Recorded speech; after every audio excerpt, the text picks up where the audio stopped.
Nicolas Obermann est allemande, mais elle vit à Paris.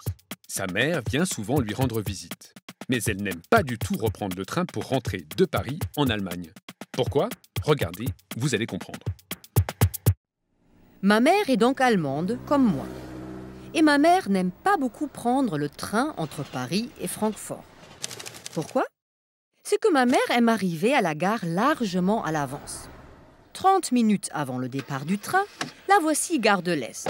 Mais là, impossible de savoir sur quelle voie circule le train pour Francfort.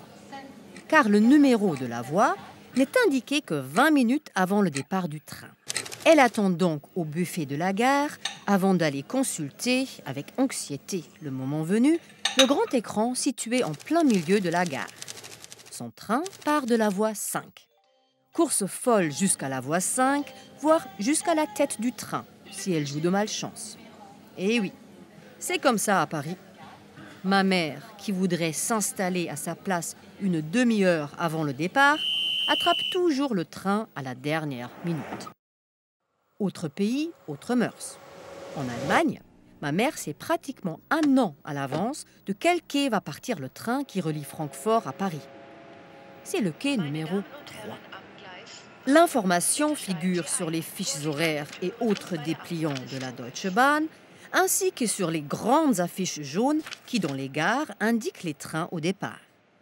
Tous les trains y sont répertoriés, avec les horaires, les gares desservies, le terminus et le numéro de la voie.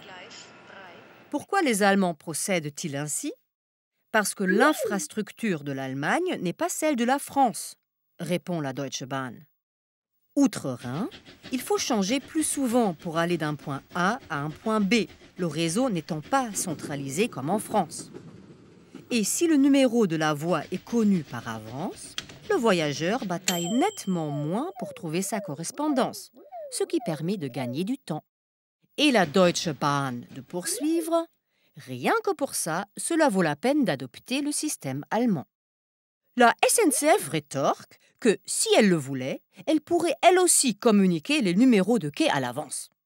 Mais voilà, elle préfère ne pas le faire, et pour cause. Quand un train a du retard à l'arrivée ou au départ, il bloque la voie, ce qui risque de retarder le train suivant et de fil en aiguille de retarder tous les trains partant de cette voie. Résultat, les Français préfèrent ne rien planifier du tout et aiguiller les trains là où il y a de la place. Et c'est seulement quand le numéro de quai est sûr à 100% que la SNCF donne l'information aux voyageurs.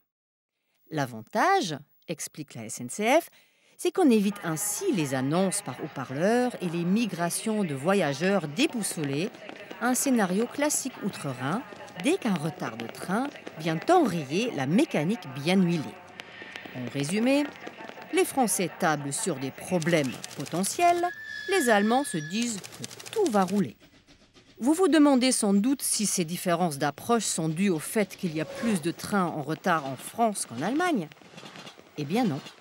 La Deutsche Bahn, tout comme la SNCF, affiche officiellement 10% de trains en retard.